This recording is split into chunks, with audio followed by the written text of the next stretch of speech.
السلام علیکم ورحمۃ اللہ وبرکاتہ۔ الحمد للہ نحمده ونستعینه ونستغفره ونؤمن به ونتوکل علیہ ونعوذ باللہ من شرور انفسنا ومن سیئات اعمالنا، من يهده الله فلا مضل له ومن يضلل فلا هادي له، ونشهد أن لا إله إلا الله وحده لا شريك له، ونشهد أن سيدنا وحبيبنا ومولانا محمد عبده ورسوله، فقد قال النبي صلى الله تبارك وتعالى عليه وسلم: من كانت له ابنتان فأحسن إليهما كن له سترا من النار، أو كما قال عليه الصلاة والسلام۔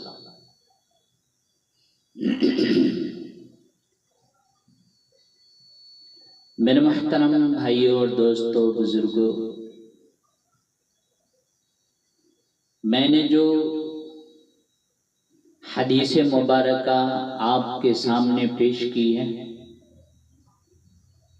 اس حدیث کے اندر بیٹیوں کا ذکر ہے۔ آپ نے فرمایا جس کی دو بیٹیاں ہوں اور اس کے ساتھ اچھا سلوک کرے، اس کا دیکھ بھال کرے، اس کا خیال رکھے، اس کی اچھی تربیت کرے، تو فرمایا وہ دونوں اس کے لیے جہنم سے پردہ بن جائیں گے۔ وہ دونوں اس کے لیے جہنم سے پردہ بن جائیں گے۔ کتنا بڑا مقام اور مرتبہ ہے بیٹیوں کا، کہ جو ان کا خیال کرے، اچھی تربیت کرے، دیکھ بھال کرے، تو وہ دونوں ان کے لیے جہنم سے پردہ بن جائیں گے۔ کتنا بڑا مقام اور مرتبہ ہے بیٹیوں کا۔ ایک دور ایسا آیا جس دور کے اندر بیٹیوں کو زندہ دفن کر دیتے تھے۔ جس کے یہاں بیٹی پیدا ہوتی اسے عار سمجھا جاتا تھا، اس کو گناہ سمجھتے تھے کہ جس کے گھر میں بیٹی پیدا ہوئی ہے اس کو زندہ دفن کر دینا، اسے قتل کر دینا، اسے مار ڈالنا، اس کا نام صفحہ ہستی سے مٹا دینا، یہ اپنے آپ کو بہادری سمجھتے تھے۔ لیکن جب جناب رسول اللہ صلی اللہ علیہ وسلم اس دنیا میں تشریف لائے تو آپ نے فرمایا کہ جو اس کے ساتھ اچھا سلوک کرے، اس کا دیکھ بھال کرے، اس کی اچھی تربیت کرے، اس کا خیال رکھے، تو وہ دونوں اس کے لیے جہنم سے پردہ بن جائیں گے۔ کتنا بڑا مقام اور مرتبہ ہے۔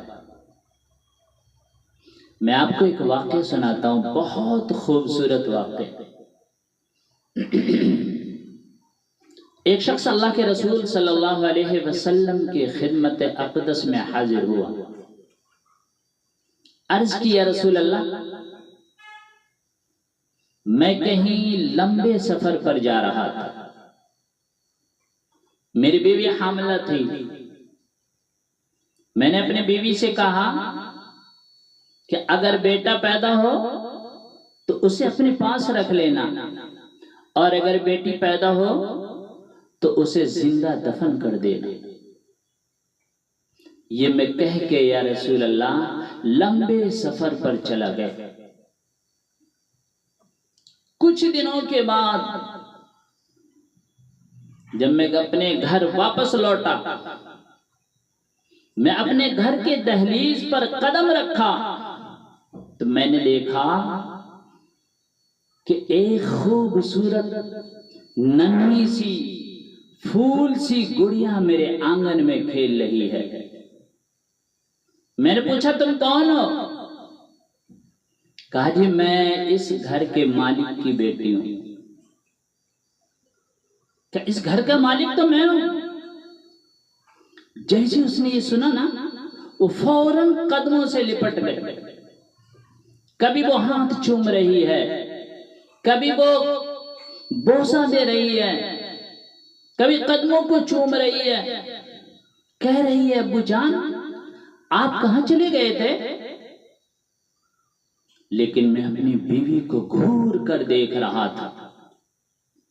میں کہہ رہا تھا کہ میں نے تجھے کہا نہیں تھا کہ جیسے ہی اگر بیٹی پیدا ہو تو اسے زندہ دفن کر دینا؟ تو نے اس سانپ کو اب تک زندہ رکھے ہوا ہے۔ پر یا رسول اللہ میری بیٹی توتلے لہجے میں جب مجھ سے میٹھی میٹھی باتیں کر رہی تھی، مجھے کہہ رہی تھی کہ ابا جی آپ کہاں چلے گئے تھے؟ میں راہوں پر بیٹھ کر آپ کا انتظار کر رہی تھی، میں راستوں پر بیٹھ کر آپ کا انتظار کر رہی تھی کہ میرے ابا جان کہاں چلے گئے؟ پر یا رسول اللہ میں موقع کی تلاش میں تھا کہ کم موقع مجھے ملے میں اس سانپ کو زندہ دفن کروں،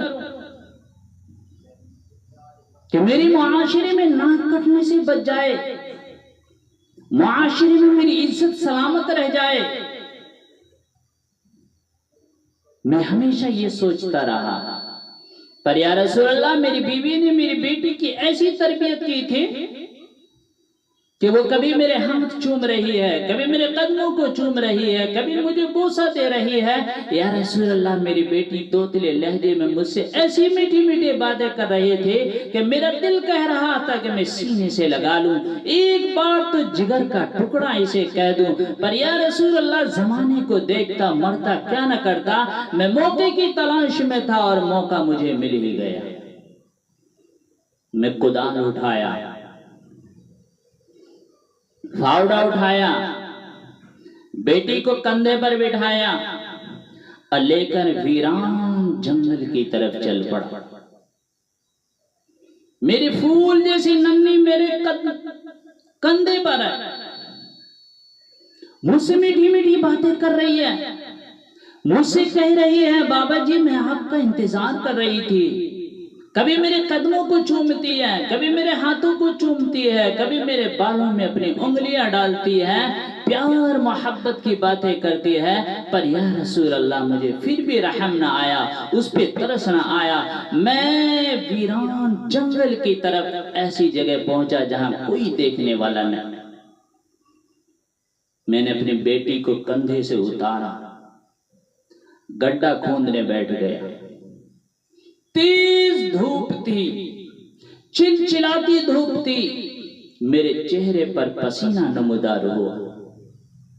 جب میری بیٹی نے دیکھا نا کہ میرے چہرے پر پسینہ نمودار ہے تو اس سے رہا نہ گیا، اس نے فوراً دوپٹہ اٹھایا اور کبھی میرے چہرے کو صاف کرتی ہے، کبھی میرے ہاتھ کو پوچھتی ہے اور کہتی ہے ابا جان تھوڑی دیر انتظار کر لیں، بعد میں کام کر لینا، ابھی بیٹھ جائیں۔